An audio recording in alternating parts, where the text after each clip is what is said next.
Hello everyone. This is Tobi from the Phuket Meditation Center, and you're listening to the Dharana Meditation Podcast. Let's sit together, calm the busy mind, and explore topics concerning character development, meditative training, and deeper self-knowledge.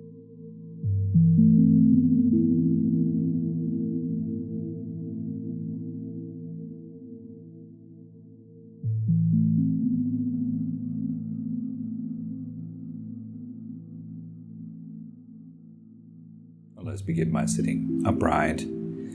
The head is suspended from above, the body relaxed at ease.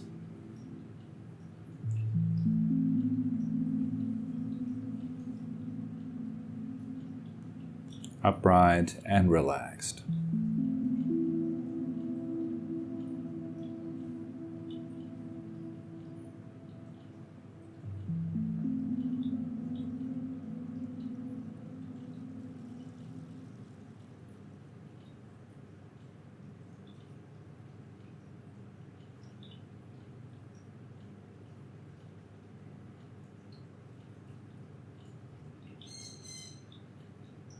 Taking a few deep, comfortable breaths.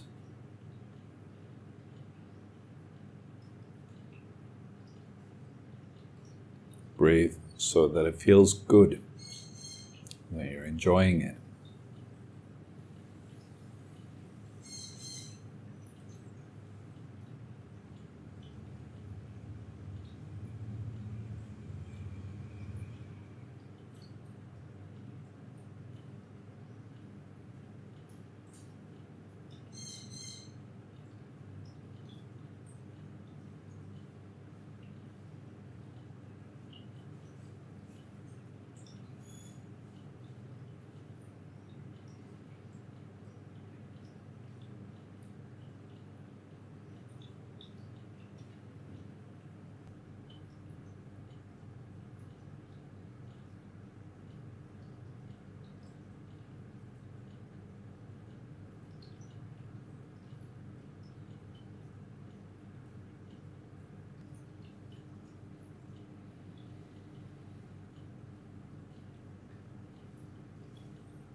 We receive ourselves with kindness, with compassion.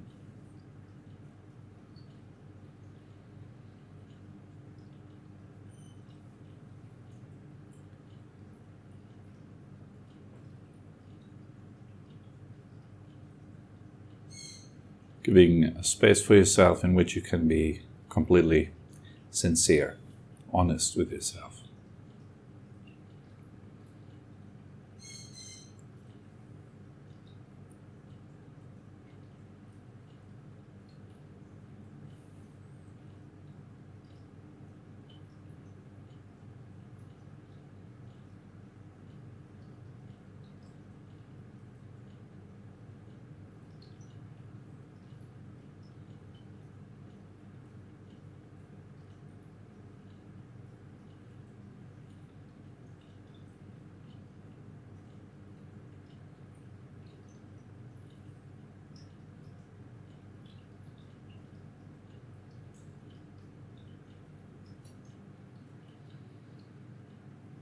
As you breathe in, feel the body. As you breathe out, releasing tension, allowing the body to gradually relax, to calm down, settle down.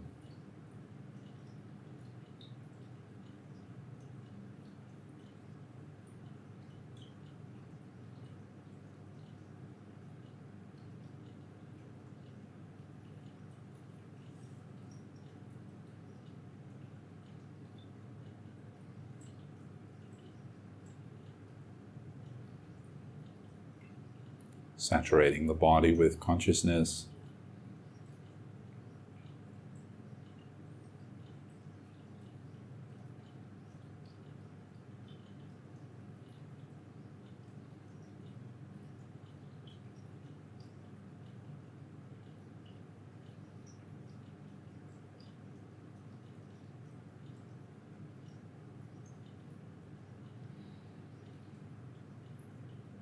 both the feeling of your body as well as the relaxing is not really something that you do.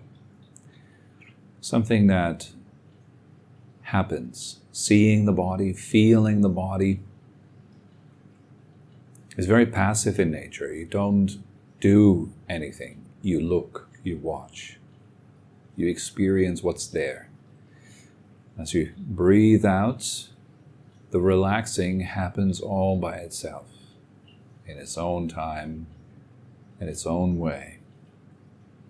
So all we need to do is just notice it happening.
Pay attention to the difference it makes when the body releases some of the tension.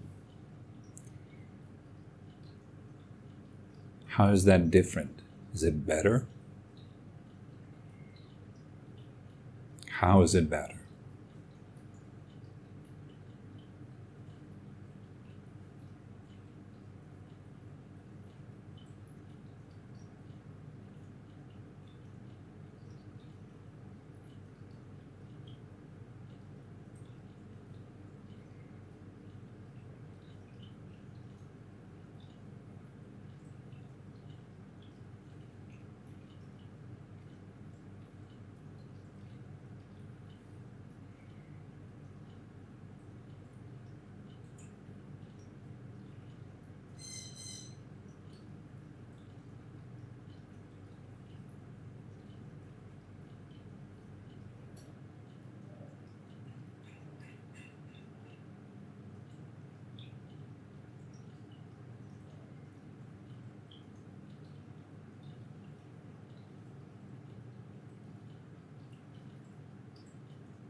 And after a while of sitting like this,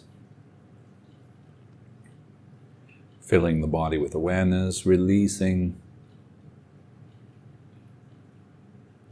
whatever unnecessary tension you may find,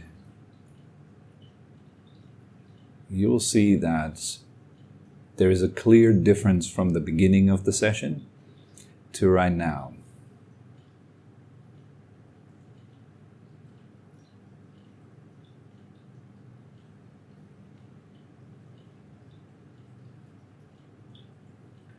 You may feel a bit more calm, a bit more settled, less nervous.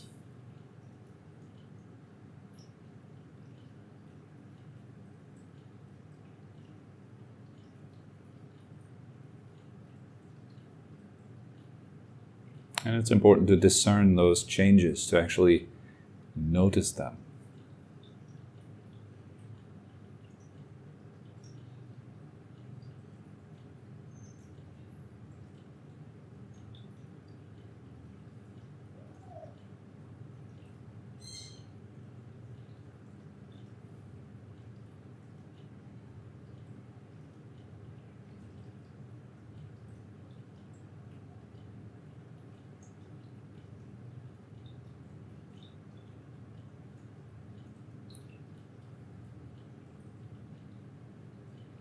And just let yourself rest in the present moment, letting go of all thoughts about your future or the past. Simply knowing what is happening right now.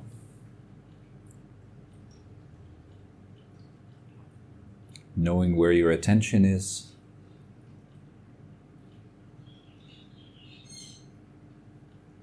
Such as feelings or sounds.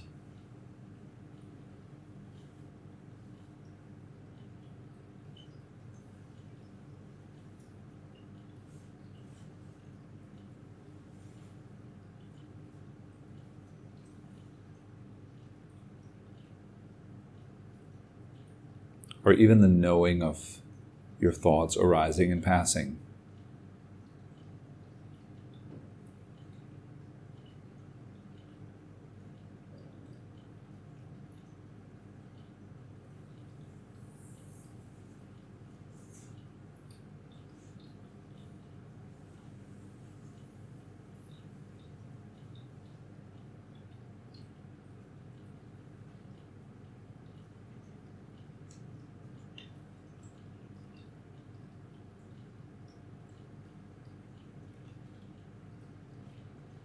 The knowing of your various emotional states, your desires, your needs, restlessness,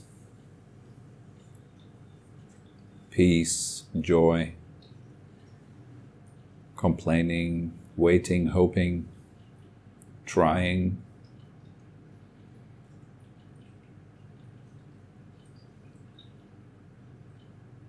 Just being aware of what's going on.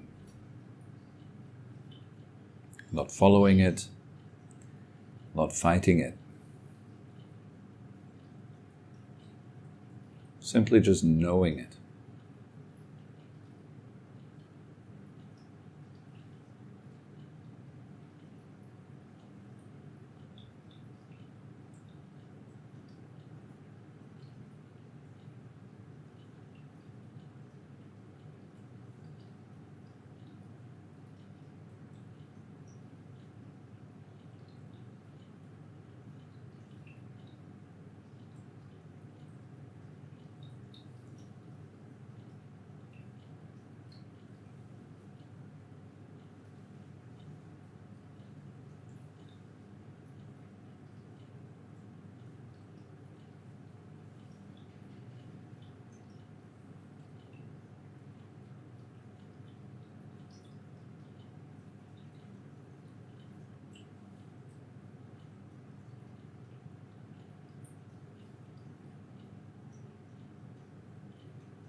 And if you find that your mind is getting carried away a lot, that you get lost in your thoughts and your emotions and your body,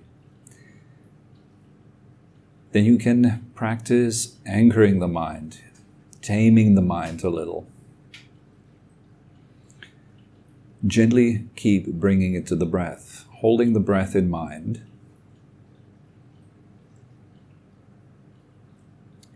As you breathe in, you know that you're breathing in. As you breathe out, you know that you're breathing out.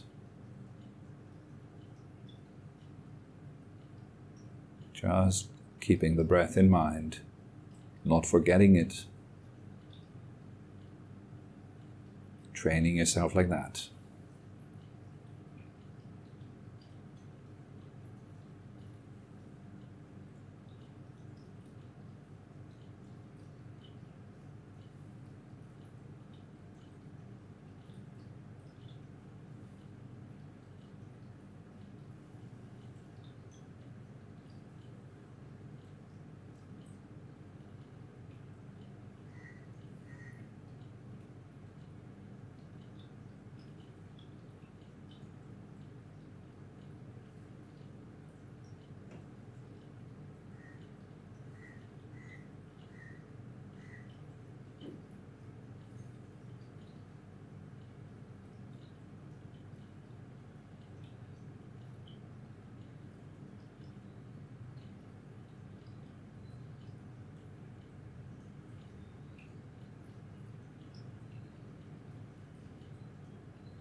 And mind you, we're also not controlling the breath. You're not supposed to do anything to your breath.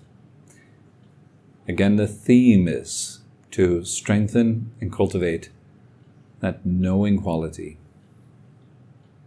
the awareness of the breath, not controlling it.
Knowing when the in-breath begins, when it ends. Knowing when the out-breath begins, when it ends.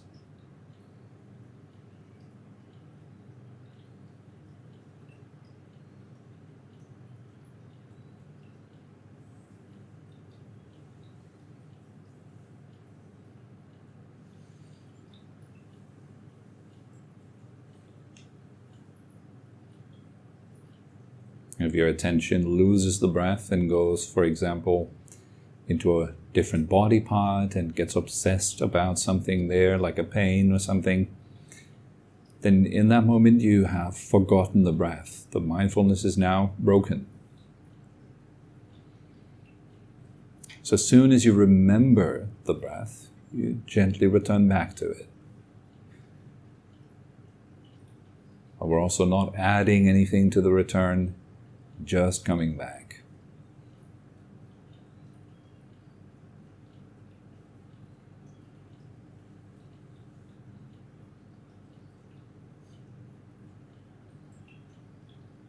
This is as simple as training a muscle, really. Same principle.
And in your own time, you can slowly come back.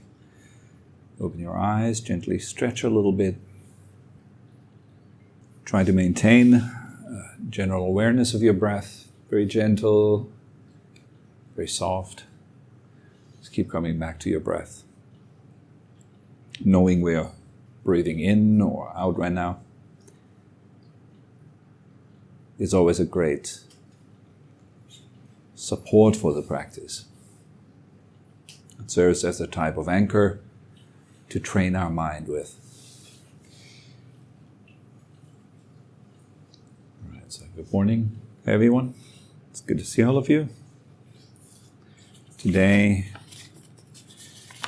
we've received a question today ago from Mel. So she writes, "Good morning, Toby. Thank you again for a lovely session." Refers to a session 352. It's about cultivating happiness. Quick question. In order to develop or perhaps evolve from the ordinary mindset, grasping mind, do you believe just doing the breathing meditation is all that is needed? I really enjoy, although challenging, just watching the play of the mind and letting go. It provides space in the mind. However, how does this help with jealousy or worry, etc.? Much appreciate your thoughts when you have time.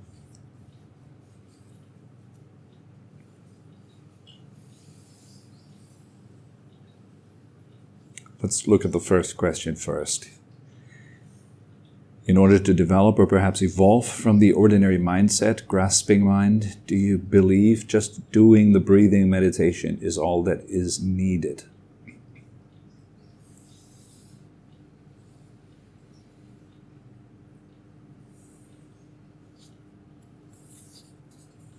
Well, no, I don't think so. I don't believe that all we need to do is any single thing, such as just do breathing meditation. That's enough. That'll take care of everything. Same with food. If I told you, just eat salad from now on, just only eat salad, it won't do you much good. So we need a balanced diet, balanced nutrition. The same, of course, goes for spiritual practices, spiritual training. Spiritual training you can summarize into the three major parts of the training, which incorporates sila, or the training of ethics, morality, restraint, our behavior. That has a lot to do with such things such as nourishing yourself, controlling, taming, protecting, balancing, these kind of qualities. It's a bit like a parent that would raise a child.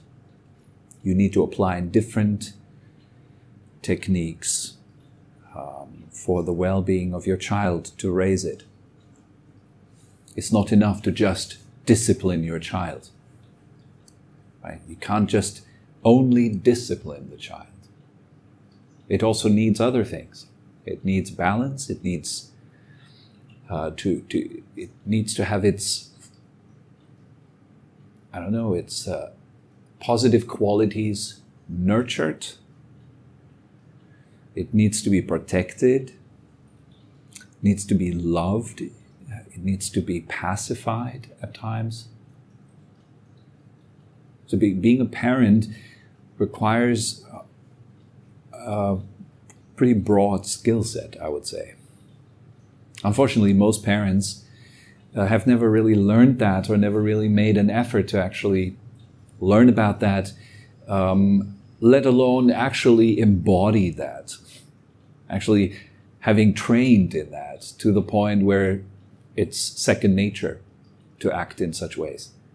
So, of course, then, comes at no surprise that when we look at ourselves in meditation practice and we're dealing with ourselves, then the way we are dealing with ourselves is quite unskillful.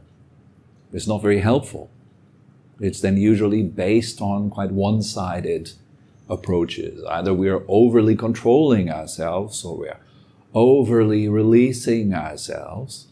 Or we are either focused too much on the doing or focused too much on the knowing side without any balance in between. That way we can't really develop skills on the path properly. So as I said, we have those three trainings, the first one having to do with behavior, the second one having to do with really stilling the mind, or better, allowing the mind to come into stillness. That's the training of meditation. And the third training, to know yourself, to analyze, to truly understand and comprehend suffering, as well as the end of suffering. Through direct insight, through intellectual study too. That also is a facet of wisdom, cultivation of wisdom. You need to study, you need to contemplate, you need to listen to teachings, and you need to meditate on them. You need to deepen them. So is breathing meditation enough to, evolve? In order to develop or perhaps evolve from the ordinary mindset, the grasping mind, is breathing meditation all that is needed? Yeah, absolutely not. Breathing meditation, what that will do is you will basically focus on a single facet of your experience. And what that does is it excludes everything else. As soon as you focus on something, everything else will be excluded, right? You can try that. You can sit at the beach. You can focus on a boat that's far out on the sea, and then really focus on it. The more you're focusing on that boat, the more everything else around it begins to disappear. It vanishes. The deeper your concentration on something, the more everything else goes away. People might even talk with you and you don't hear them. You don't even notice. Sometimes even they have to touch you and shake you to come out of your daydreams or something like that, yes? Because we tend to get lost constantly in stuff. That is a type of focusing, getting lost in your daydreams. And of course, that's much more pronounced when you're focusing on your breath, because it's such a single, tiny facet of your experience. So you're going to block out a whole lot of stuff as a result. When I say you're going to block out, that's not entirely correct either. Things are going to fall away from your experience. So the mind kind of becomes narrow in a way when it focuses on the breath.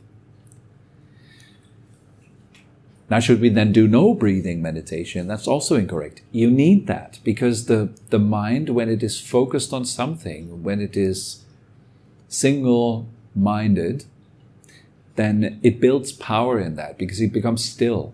Through single-mindedness, through focusing on the breath, the mind becomes very, very quiet. And in that quietude, it's kind of a nourishment for the mind. It feeds the mind. It gives you energy. Makes you happy, makes you balanced, makes you feel confident and centered in yourself. So it gives rise to a whole lot of positive qualities. Perhaps most importantly, the quality of being able to look more deeply into things. You can't do that when your mind's all over the place. If your mind is scattered, if it's jumpy, if it goes from object to object, like the ordinary untrained mind, like when you're online, for example, when you're browsing the internet or social media, you go from one thing to the next, over and over and over, just keep going, right? It's pure distraction, it's poison for the mind. Yes? So it makes the mind more weak, more dependent, more addicted. So it becomes harder and harder to be with ourselves like that. It's an escape, running away from being with ourselves. Right? And every time you do it, it becomes stronger. You're training it, you're enforcing it. You become more distracted, more impatient, more easily frustrated, and more easily informed. People's lives, opinions, and so on will come raining into your own mind, filling it up with information. So it becomes increasingly more hard to think for ourselves. It becomes increasingly more hard to be peaceful with ourselves. And to see that clearly with a scattered mind like that, it's a useless mind. You cannot use it. Because as soon as you want to concentrate on something, your mind goes everywhere. It's like a wild child that cannot be quiet. It's not possible. Because being quiet means what? It's suffering. It's stressful, isn't it? As soon as we are just sitting by ourselves, not doing anything, we begin to suffer. And when you suffer, what do you want to do? You want to manage it. How do you manage your suffering? You do what you're used to do. We go back to our, crutches. We go back to our little helpers, whatever we are dependent on, so we don't have to face ourselves. Such a scattered mind cannot see clearly. I give you another image. If I hold a camera up, then I want to take a nice video of this room, and my hand is shaking like this. Are you going to enjoy watching this video? Can you discern anything on the video if I'm shaking? No, it becomes unbearable to watch, right? Our mind is like that. It's like a lens. And if the lens is moving around a lot, you cannot see clearly. If you cannot see clearly, you cannot comprehend. You cannot understand things. Even if you try to, as soon as you look at something, you want to understand it, your mind is already somewhere else. What's for lunch? And as soon as you want to think about what's for lunch, your mind's already at dinner. As soon as you're at dinner, your mind's already somewhere else. It's just jumping around like a monkey, right? They say like a monkey mind. It's weak, useless.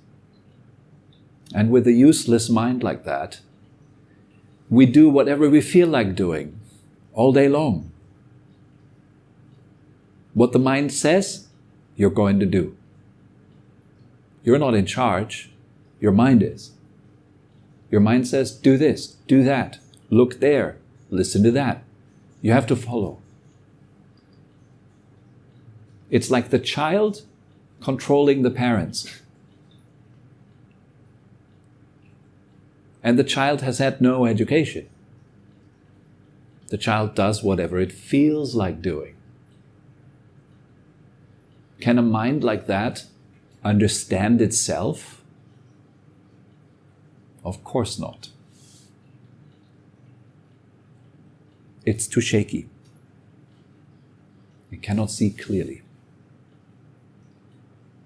So we need to make the mind useful first. How do you make it useful? Well, you tame it. You protect it. You nourish it.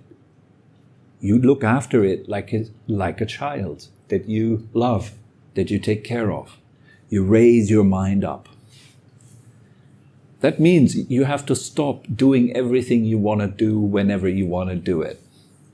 First of all, that's really difficult, right? Most people are not ready for that. They don't want to do that. They don't want to tame their minds. But you see, it's not just breathing meditation, yes? It's not just that. There's so many things that come into play. Taming, protecting, nourishing, looking after, loving, pacifying, having compassion, understanding, listening, guiding. And as you do those things more and more, that will result in a mind that becomes an adult, which is able to be quiet, which does not need to run away from itself into distractions all the time. It can be here. And it can be capable, skillful, useful. It can be put to work. If you tell your adult mind, please analyze this, have a look at that, it will be able to do that without any problems. And so it becomes useful.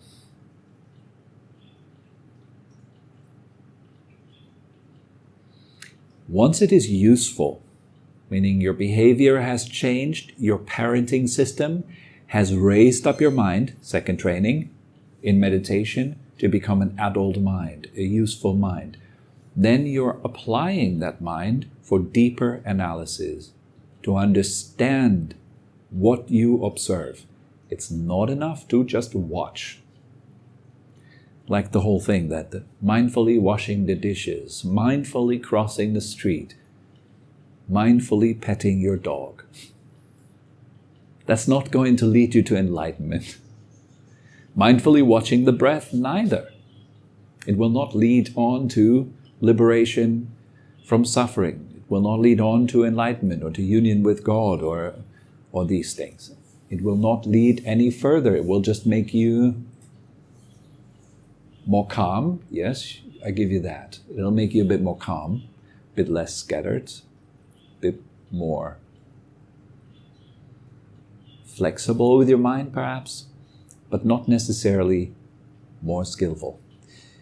That's why the Buddha divides mindfulness into two types. He says there is right mindfulness and there is wrong mindfulness.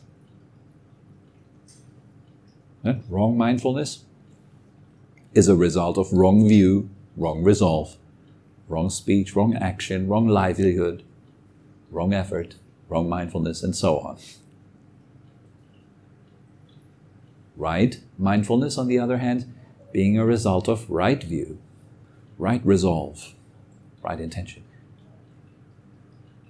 right speech, right action, right livelihood, right effort, right mindfulness, right concentration.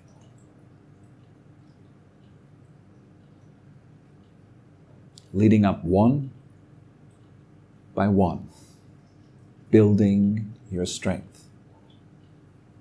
Now you have a strong mind, let's say, because you've observed your breath a lot, but still wrong view. You don't understand why you're doing it. You might want to be a bit more efficient at doing your work, let's say. Or you want to meditate and want to become a famous meditator. Maybe you want everyone to love you because you're such an amazing meditator. Maybe you're compensating for something with your spiritual practice. You don't have right view yet.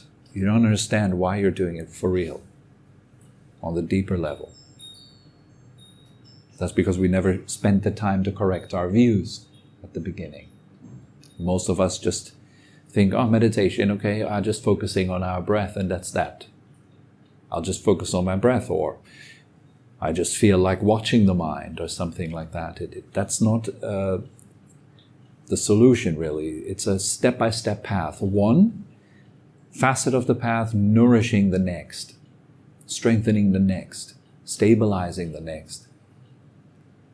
So with a quiet mind, as I said before, you'll be able to do a deeper analysis of phenomena that arise in your awareness. There might be emotions, let's say. What is she saying here? For example, jealousy or worry, etc. So you observe your jealousy, you observe the mind's tendency to worry. Is it enough to just watch those things?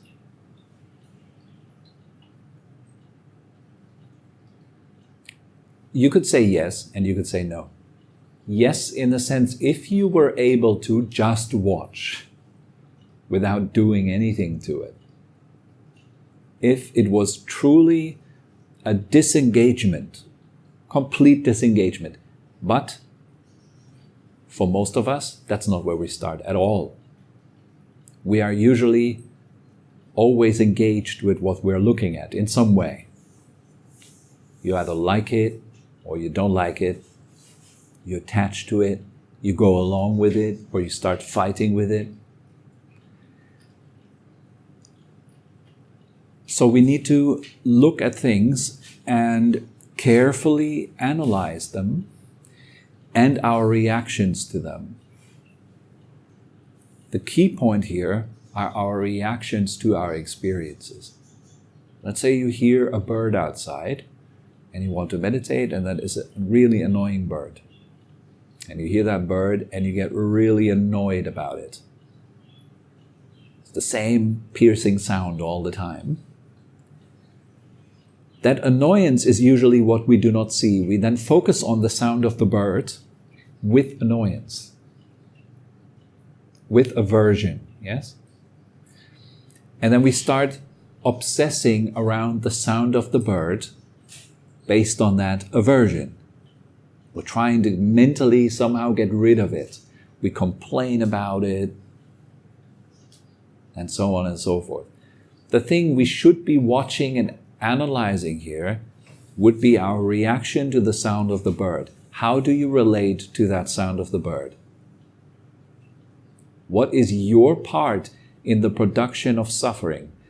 To your mind, it will appear like the bird is annoying you, when in reality, it's the other way around. You are grasping the sound with annoyance, and you're clinging to that sound of the bird with annoyance. If you could stop that, if you would lose your passion, the Buddha calls that dispassion, if you would lose your passion around the sound of the bird and your annoyance, both. If you would simply see that both of those things, the sound of the bird as well as the annoyance, arise spontaneously in the mind due to old imprints. Because we're familiar with these things, with annoyance, with aversion. So they arise, they just come up. If you could just leave it at that, and lose your wish to do something about it. Instead, you just watch it as it arises and passes by itself. coupled with comprehension, what is actually going on here is impermanent, unsatisfying. It's not worth grabbing it. It's not worth grabbing it. It's not going to lead anywhere. And it is not being yourself. It is not me. It is not mine. It is mere conditions arising and passing in consciousness. Why would I mess with it? So I let go. I stop engaging. Even to the reactions, I drop them. I've lost my interest in participating in content within my consciousness. And I would only lose that interest because I clearly, deeply analyze what is happening at all levels. If I do not analyze it, I do not understand it. If I don't understand it, I will not lose my passion for it. I will not lose my interest in it. Hence, I will grasp it. I will cling to it. I will fight with it. I'll try to get rid of it, or I will hang on to it, get lost in it, and so on and so forth.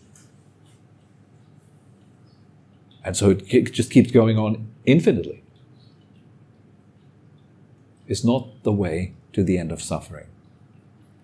So neither just focusing on your breath or just watching the mind is enough.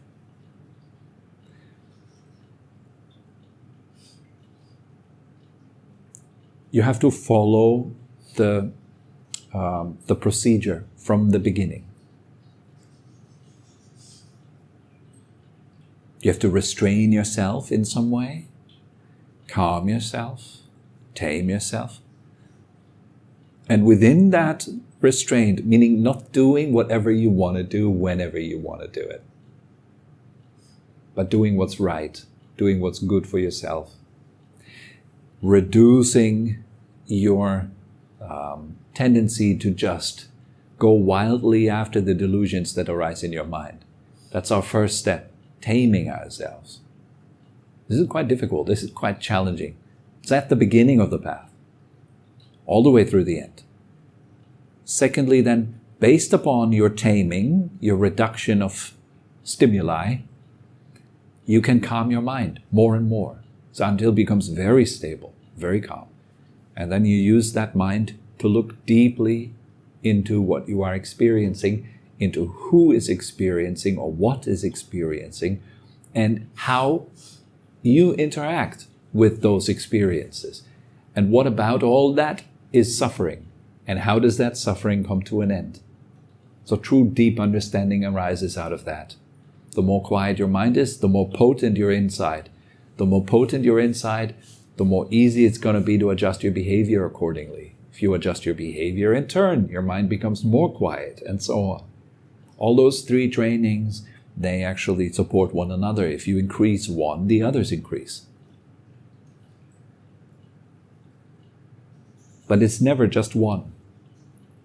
Do I need to pick which kind of meditation technique do I do? Do I just watch my mind? Or should I watch the breath? Or both? You need to do both. And not only both, but you need to do much more all around your practice. While you're practicing inside. Like a skillful parent, you need to know when you need to tame yourself. When you need to be rough with yourself and strong. When you need to be soft, forgiving, kind. You need to know these things. It's difficult to find that out. It's not easy. We need all kinds of things. We need discipline. We need softness, kindness, love. And we need nourishment. We need protection. We need balance. So many things. And most of us, we have to learn how to produce those things. How to be like this with ourselves. Comes from a lot of experience, comes with time, comes with trial and error, with failing over and over and over again. They call it forward failing. You fail with the intention of using the information that you get so you can evolve further.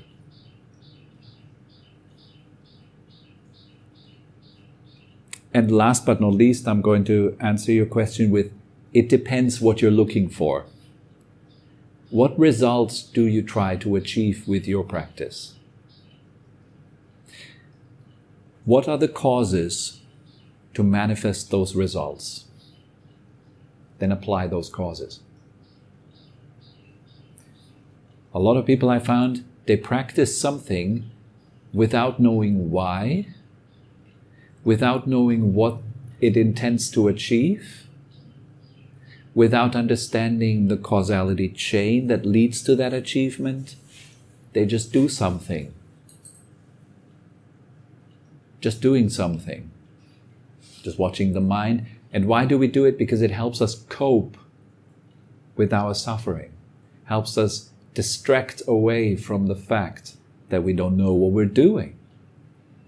At least I sit here and I do something, which is supposedly good, for example. So bring clarity into that. Really understand what you're doing, why you're doing it, what you want out of it, what are the causes to achieve it, and who can support you on the path to achieving it.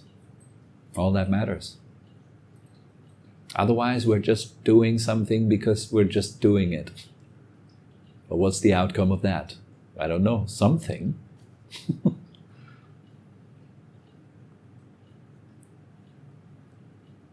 It might be nice. It might not be. Who knows? Because there's a lot of people that practice spiritual techniques for years, sometimes decades. And because they don't really know what they're doing during those decades, their invested time is in who knows what. And after 2 decades, maybe they ask themselves, what have I been doing here? I'm not moving forward. I don't even know what forward means. And it's then very often the case that after that, we go and seek out a teacher. At least if you're humble enough to accept some sort of defeat and actually want to really learn, deeply embody those thoughts. Yes, so that's all that comes to mind concerning this question today. All right, well then, thank you very much for coming. Have a good week. Enjoy. We hope you enjoyed this episode and had a meaningful time. For more information and upcoming events, head over to our website at phuket-meditation.com. Thank you very much for listening and have a wonderful day.